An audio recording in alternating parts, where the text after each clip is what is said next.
Hello guys, welcome to my channel. कैसे हैं आप सब? आशा करती हूँ कि आप सब बहुत अच्छे होंगे। So today we will discuss most important MCQs.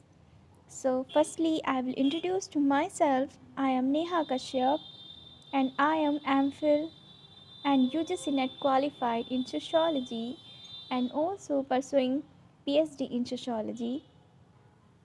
So everyone, today we gonna discuss 15 MCQs.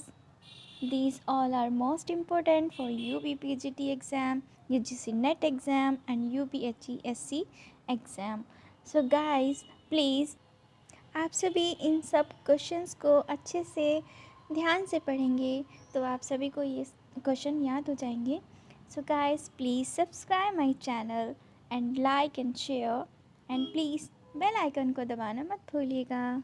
So let's start guys.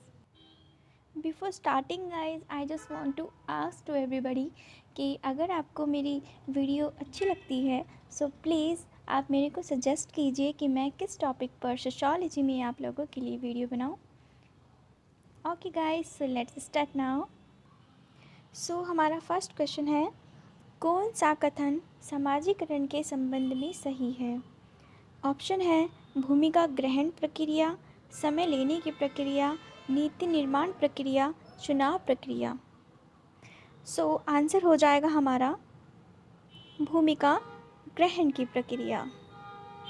समाजीकरण क्या होता है गाइस? समाजीकरण एक ऐसी प्रक्रिया होती है जो हम पूरी लाइफ सीखते रहते हैं और स्टार्टिंग होती है हमारी जब हम एक छोटे बच्चे होती हैं. छोटे बच्चे का जन्म होता है तो वो अपनी फैमिली में इवन वो सबसे पहले अपनी मम्मी से सीखता है एंड अपनी फैमिली मेम्बर से जो चीज़ें सीखता है. देन वो फिर बड़ा होता है, बाहर के साइड जाता है, अपने फ्रेंड से सीखता है, देन स्कूल जाता है तो स्कूल से सीखता है. तो हमारी समाजीकरण जो प्रक्रिया है वो एक लाइफ लॉन्ग प्रोसेस है जो कि हमारे पूरे जीवन पर्यंत चलती रहती है. और समाजशास्त्र में इस थियोरी को, समाजीकरण की थियोरी को बहुत सारे लोगों ने बताया है, अलग अलग पर्सपेक्टिव से देखा है. So guys, answer will be भूमिका ग्रहण प्रक्रिया. नेक्स्ट क्वेश्चन है हमारा, पियरे बोर्दियू का सैद्धांतिक परिप्रेक्ष्य पूंजी की अवधारणा का प्रयोग करता है. निम्नलिखित में से कौन अवधारणा का भाग नहीं है? गाइस, नहीं है पूछा है. ओके, सो आपको पता ही होगा कि पियरे बोर्दियू जो हैं हमारे, वो फ्रांस से बिलोंग करते हैं. उन्होंने पूंजी के बारे में बताया है और पूंजी को 3 प्रकार की पूंजी उन्होंने बताई है. और जो पूंजी इसमें नहीं बताई है वो पूंजी आती है आपकी राजनीतिक पूंजी. सामाजिक एंड सांस्कृतिक पूंजी उन्होंने बताई है, आर्थिक पूंजी भी बताई है, बट राजनीतिक पूंजी जैसी उन्होंने कोई बात नहीं की है. So next question is, India's changing villages. This is a definition, sorry, this is a book. This book is most important book guys, so we will remember this. Okay, so India's changing villages. जितनी भी Indian thinkers वाली books हैं, कुछ ऐसी books हैं जो कि repeated होती ही रहती हैं, जैसे कि श्रीनिवास की हो गई, ऐसी दुबे की हो गई, योगेंद्र सिंह की हो गई. ये बहुत सारी इनकी बुक्स ऐसी होती हैं कि जो रिपीट होती रहती हैं एवरी एग्ज़ाम्स में. सो प्लीज़ आप इसको अच्छे से याद रखेंगे. ऑप्शंस हैं योगेंद्र सिंह, दुबे, श्रीनिवास, मैलिनोवस्की. सो इसका आंसर हमारा हो जाएगा एस.सी. दुबे. ध्यान रखेंगे कि एस.सी. दुबे हमारे विलेज पे स्टडी किए हैं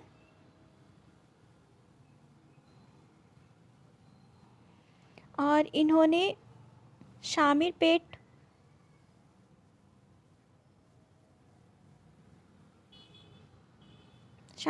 गांव का अध्ययन किया है.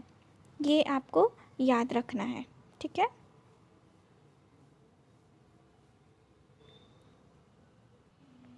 नेक्स्ट क्वेश्चन है, मानव विज्ञान एक प्राकृतिक विज्ञान है जो बहुधा प्राकृतिक विज्ञान की पद्धतियों का प्रयोग कर मानव समाज का अध्ययन करता है। सो गाइस, कीवर्ड देखेंगे कि मानव समाज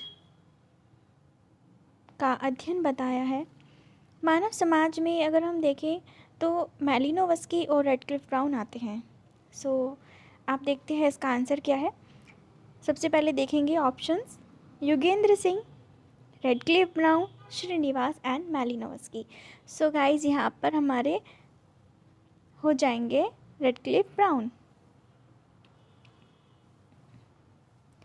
ब्राउन हमारे डर्कहाइम को फॉलो करते हैं। डर्कहाइम की जितनी भी थियरीज़ हैं वो ब्राउन ने अपनी थियरीज़ में आगे उसको रखा है। अपनी एंथ्रोपोलॉजिकल थियरीज़ में उन्होंने डर्कहाइम को फॉलो किया है। और ध्यान रखेंगे कि वो एक स्ट्रक्चरल फंक्शनलिस्ट हैं, जो कि बात करते हैं कि पूरी सोसाइटी हमारी एक वे में लेके चलते हैं। हम इंडिविजुअली पर्सन को नहीं लेंगे, हम पूरा समाज को एक तरीके से देखेंगे। रेडक्लिफ ब्राउन बहुत ही इम्पोर्टेंट थिंकर हैं और इन्होंने बहुत सारी बुक्स भी लिखी हैं। इनकी मोस्ट इम्पोर्टेंट जो बुक है वो है आपकी structure and function in primitive society 1952. So guys, this book is most important. I will mention there.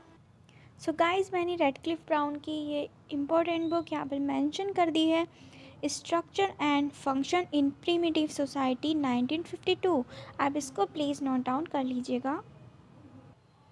So next question is here, कौन सामाजिक संबंधों के आधार पर भूमिकाओं की बात करता है? ये एक कीवर्ड भी आप लेके चल सकते हैं कि भूमिकाओं में सामाजिक संबंधों को किसने जोड़ा है। भूमिकाओं से सामाजिक संबंधों को जोड़ा है आपका, देखते हैं किसने जोड़ा है। So Nadel, Radcliffe Brown, Srinivas and Malinowski. So यहाँ पर हमारा आंसर हो जाएगा Nadel. Okay guys, so this is also important question, we will remember this. So guys, जो हमारे नेडल हैं वो एक मानव शास्त्री हैं, ब्रिटिश से बिलोंग करते हैं। और उन्होंने अपनी संरचनावादी सिद्धांत में कहा है कि भूमिकाओं के संपादन के अनुसार उनके आधार पर निर्मित संबंधों के द्वारा ही समाज में व्यवस्था बनी रहती है। सो इस बात को भी हम याद रखेंगे। सो सिक्स्थ क्वेश्चन देखते हैं, संस्कृति को सिद्धांतों को मूर्त रूप प्रदान करने वाला कहा जाता है, जो मानवीय मस्तिष्क की अनिवार्य विशेषताओं को प्रतिबिंबित करता है, दोहरी वर्गीय प्रणाली है। ये किसने कहा है?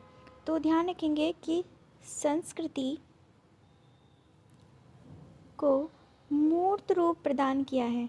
कल्चर हमारा कभी भी मूर्त नहीं होता, बट कल्चर को मूर्त रूप प्रदान किया है और दोहरी वर्गीय प्रणाली के रूप में देखा है आपका।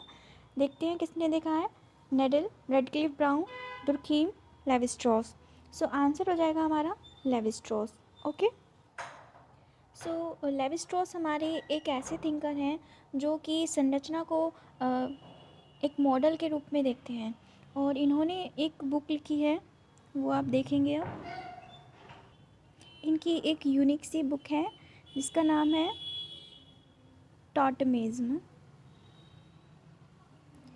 सो गाइस, जो थियरी है टॉटम की वो आपकी थियरी दी है। सबसे पहले टॉटम की बात किसने कही थी? हमारे डर्कहाइम ने कही थी। टॉटम क्या होता है? एक ऐसा विश्वास किसी भी चीज़ में होता है जो कि उसको मान के चलते हैं वो लोग, और अपनी मानसिकता के अनुसार वो उसको पूजते हैं। जैसे कि टोटम कुछ भी हो सकता है, एक पत्थर हो सकता है, एक पेड़ हो सकता है। सो अकॉर्डिंग टू डर्कहाइम ये कॉन्सेप्ट दिया गया है, लेकिन लेवी-स्ट्रॉस ने उसी कॉन्सेप्ट को लिया और उस कॉन्सेप्ट को लेकर टॉटम को उन्होंने एक मॉडल के रूप में देखा था। सो ये भी हम याद रखेंगे। इनकी ये बुक ज़रा प्लीज़ आप याद रख लीजिएगा, टोटमिज्म 1962. ओके, सो नेक्स्ट क्वेश्चन है social theory and social structure book किसने लिखी है? This book is also important guys, ये बुक भी बहुत पूछी जाती है, सो आप प्लीज़ इसको भी याद रखेंगे। ये बुक आपकी नेडल ने दी है, मर्टन ने दी है, डर्कहाइम या फिर लेवी स्ट्रॉस। सो ये बुक आपकी दी है मर्टन ने। मर्टन ने इस बुक में अपनी स्ट्रक्चर थियरी को डिफाइन किया था। सो नेक्स्ट क्वेश्चन भी हमारा बुक का आ जाता है। सो बुक वाले जितने भी क्वेश्चंस हैं वो बहुत इंपॉर्टेंट होते हैं, क्योंकि इंडिविजुअली अगर बुक पूछ ली जाती है और आपका नेट एग्ज़ाम में भी एक नंबर नहीं आ पाया तो आपका नेट रुक जाता है। सो प्लीज़ सब बुक्स को हमें अच्छे से पढ़ना है। स्ट्रक्चरल एंथ्रोपोलॉजी किसने दिया है? एंथ्रोपोलॉजी, यहाँ पे हम थोड़ा सा इसको ऐसे भी देख सकते हैं कि एंथ्रोपोलॉजिस्ट यहाँ पर कौन है, मानव शास्त्री कौन है? नेडल हमारे मानव शास्त्री हैं, मर्टन है, डर्कहाइम है या फिर लेवी स्ट्रॉस हैं। तो यहाँ पर हम देख सकते हैं।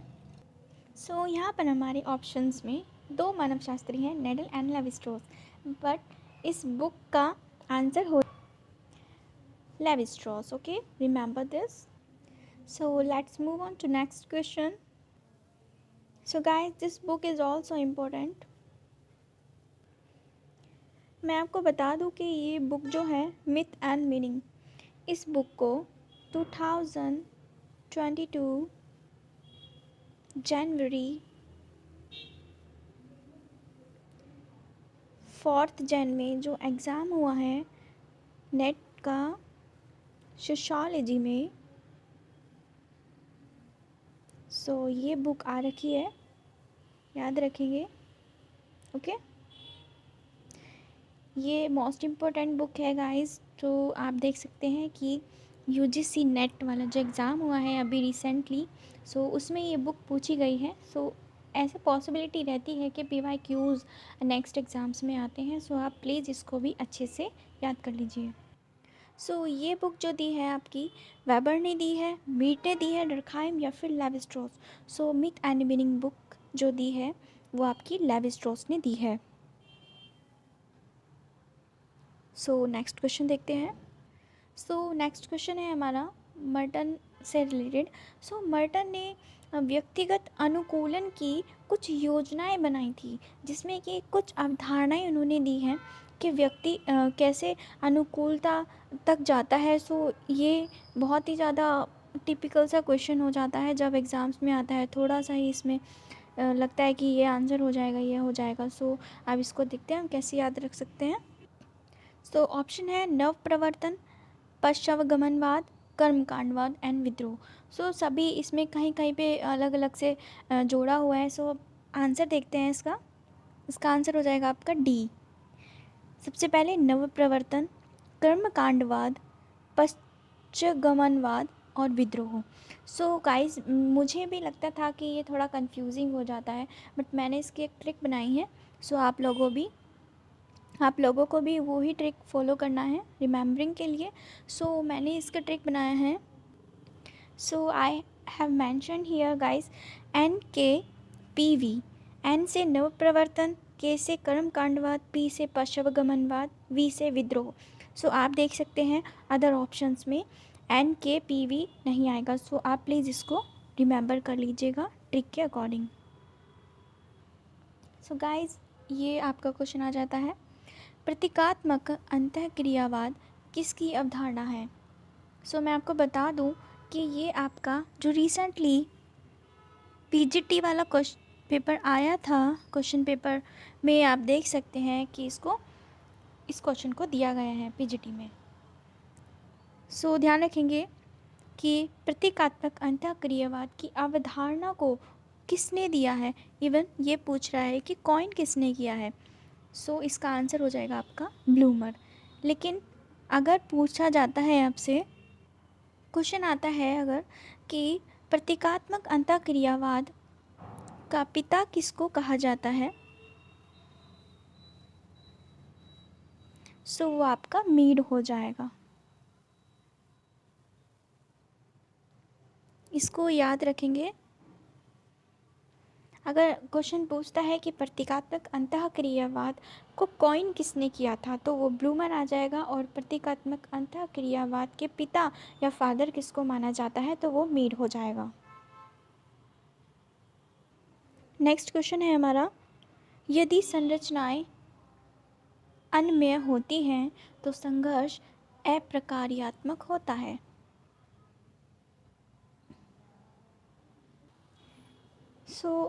हम देखते हैं ऑप्शंस में संघर्ष को यहाँ पर अप्रकार्यात्मक बोला गया है। ऑप्शन में है आपका कॉजर, कार्ल मार्क्स, मीड और वेबर। हमारा यहाँ पर आंसर हो जाएगा कॉजर। आप लोग जानते ही होंगे कि कोजर हमारे कॉन्फ्लिक्ट पर्सपेक्टिव से बिलोंग करते हैं। वो कहते हैं कि संघर्ष हमेशा ही बुरा नहीं होता है, संघर्ष अच्छा भी होता है, जो कि हमारे सोसाइटी में वेलफेयर का काम भी करता है। इन्होंने बोला है, ये बोलते हैं कि यदि संरचनाएं कठोर हों तो संघर्ष अप्रकार्यात्मक होता है। गाइस, एक चीज़ और याद रखते हैं हम कि टर्नर ने कॉजर को संघर्ष मूलक प्रकार्यवादी कहा है। मैं यहाँ पर मेंशन कर देती हूँ। गाइस, याद रखेंगे कि टर्नर इन कॉजर को संघर्ष मूलक प्रकार्यवादी मानते हैं। नेक्स्ट क्वेश्चन है, डेरेनड्रॉफ के अनुसार समान भूमिका हितों के साथ श्रेणियों के पदधारकों के समूह को क्या कहा जाता है? ऑप्शन है अर्ध समूह, संघर्ष समूह, प्राथमिक समूह और हित समूह। आंसर हो जाएगा हमारा अर्ध समूह, हमारा आंसर हो जाएगा यहाँ पर। गाइस, डेरेनड्रॉफ भी हमारे कॉन्फ्लिक्ट पर्सपेक्टिव से आते हैं। नेक्स्ट क्वेश्चन देखते हैं हम।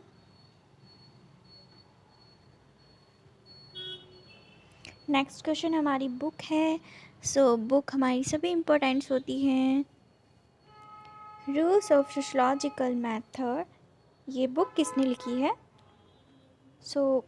ऑप्शन हैं Durkheim, Karl Marx, Auguste Comte and Max Weber. देखते हैं किसने लिखी है। रूल्स ऑफ सोशलॉजिकल मेथड आपकी लिखे हैं दुर्खीम ने।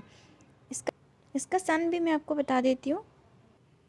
ये बुक डर्खाइम ने लिखी है 1895 में। अभी आपको बता देती हूँ मैं गाइस कि जो नेट का एग्ज़ाम्स हो रहा है, जो एनटीए नेट का एग्ज़ाम कराती है, उसमें जो बुक्स पूछी जाती है ना, वो बहुत ही ज़्यादा क्रोनोलॉजिकल पूछी जाती हैं। आप प्लीज़ सभी बुक्स को सीरियल वाइज याद रखिएगा कि किस थिंकर ने सबसे पहले कौन सी बुक दी है, किस सन में दी है, सेकंड में कौन सी दी है, ये आपको पूछा जाता है। और ये अगर हम अच्छे से याद नहीं करेंगे तो बहुत ज़्यादा कंफ्यूजिंग हो जाता है हमारे लिए एग्ज़ाम में। इसको एक क्वेश्चन को हम अगर नहीं कर पाएंगे तो हमारे 2 मार्क्स जो है कट हो जाते हैं नेट एग्ज़ाम में। प्लीज़ आप इसको ध्यान रखना। हेलो, सॉरी गाइस, इस क्वेश्चन को हम देखते हैं, ये रिपीटेड हो गया है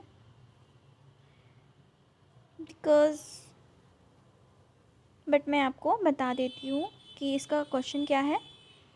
यहाँ पे क्वेश्चन है कि कार्ल मार्क्स के अनुसार जब लोग दूसरे वर्गों के साथ अपने द्वंद्वात्मक संबंधों के प्रति जागरूक हो जाते हैं तब इसका क्या परिणाम होता है।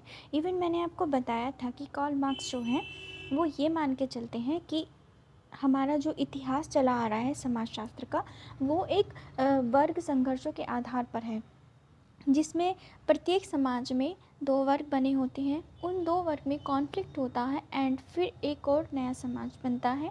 उस नए समाज में भी आपके 2 वर्ग बनते हैं, फिर उन दोनों वर्ग में कॉन्फ्लिक्ट होता है एंड देन फिर आपका नया समाज बनता है। यहाँ पर हमारी जो वर्ग संघर्ष की बात कही है कार्ल मार्क्स ने, तो यहाँ पर वो पूछ रहे हैं कि जब लोगों को दूसरे वर्गों के साथ अपने द्वंद्वात्मक संबंधों के प्रति जागरूकता आ जाती है, तो एग्ज़ाम्पल हम ले सकते हैं। जैसे एग्ज़ाम्पल ले सकते हैं हम कि एक फैक्ट्री मालिक है जो कि एक कैपिटलिस्ट है और वहाँ पर बहुत सारे वर्कर्स काम कर रहे होते हैं। जो मालिक है वो ज़्यादा से ज़्यादा प्रॉफिट चाहेगा, तो उसके लिए वो क्या करता है, उन वर्कर्स का एक्सप्लॉइटेशन करता है, उनको बोलता है कि आप इतना ज़्यादा काम करो, देन मैं आपको, मतलब एक तरीके से उनको लालच देता है। जैसे कि कभी कभी टाइम आने पे या फिर ओकेजनली उनको गिफ्ट्स डिस्ट्रीब्यूट करना, या फिर आपने देखा होगा जैसे कि जो प्राइवेट एम्प्लॉय होते हैं उनको दिवाली पर बड़े बड़े गिफ्ट दिए जाते हैं। सो वो क्या करते हैं, कैपिटलिस्ट अपनी पूंजी, मतलब अपना प्रॉफिट करने के लिए वो उन वर्कर्स का शोषण करते हैं, और उन वर्कर्स को पता भी नहीं चलता कि वो शोषित हो रहे हैं, उनका एक्सप्लॉइटेशन किया जा रहा है। वो ये सोचते हैं कि हमको गिफ्ट दिया जा रहा है, अरे हमारा मालिक तो बहुत अच्छा है। सो उनको ऐसा लगता है, बट इंटरनली वो उसका एक्सप्लॉइटेशन कर रहे होते हैं। सो फर्स्ट ऑफ ऑल जो कॉन्शियसनेस आती है वो आती है आपकी स्वयं में वर्ग, यानी कि जो एक इंडिविजुअल पर्सन है उसको पता लग जाता है कि हाँ, हमारा जो बॉस है या फिर हमारा जो फैक्ट्री का मालिक है वो हमें एक्सप्लॉइट कर रहा है। सो उस टाइम पे जो कॉन्शियसनेस आती है वो एक ही पर्सन के अंदर आई है, तो उसको हम बोलेंगे स्वयं में वर्ग, जो सिर्फ अभी एक ही वर्कर के अंदर कॉन्शियस आती है। फिर क्या होता है, वो धीरे धीरे और वर्कर्स को अपने साथ जॉइन करता है, उन लोगों को बताता है कि ऐसे ऐसे हमारा एक्सप्लॉइटेशन हो रहा है। और जब बहुत सारे वर्कर्स कलेक्शन हो जाते हैं, जब बहुत सारे वर्कर्स को पता चल जाता है कि हम एक्सप्लॉइट हो रहे हैं, हमें हमसे ज़्यादा काम लिया जा रहा है, इतना हमारी सैलरी नहीं दी जा रही है। सो जो ये कलेक्शन होता है हमारा, इसको बोलते हैं स्वयं के लिए वर्ग। और जब स्वयं के लिए वर्ग बन जाता है तो वहीं से एक कॉन्फ्लिक्ट का स्टार्टिंग हो जाती है। वो अपने हक के लिए कैपिटलिस्ट कॉन्फ्लिक्ट करना चाहते हैं। सो इस टाइप से ये है। क्वेश्चन मिसप्रिंट हो गया, बट मैंने आपको एक्सप्लेन कर दिया है। आई होप कि आपने समझ लिया होगा। So today we have completed 15 question here. So guys, thank you so much for watching my video, and I request to all of you that please share, like and subscribe my channel. So guys, आप please मुझे बता सकते हैं कि आप लोगों को कोई कंसेप्ट क्लियर नहीं है, या फिर आपको कुछ मुझसे पूछना है, या फिर आप कोई वीडियो बनवाना चाहते हैं सोशोलॉजी से रिलेटेड। सो प्लीज़ आप मेरे को कमेंट करके ज़रूर बताइए। सो गाइस, आप लोग अगर यूजीसी नेट की तैयारी कर रहे हैं, आप प्रोफेसर बनना चाहते हैं, so please focus on this. See dreams, believe in yourself and achieve your goals. Guys, आप अगर ड्रीम्स देखते हैं सो वो आपके पूरे भी होंगे, बस आपको मेहनत करनी है। लगातार मेहनत आपको एक दिन आपकी गोल तक ज़रूर पहुंचा देती है। So guys, thank you so much.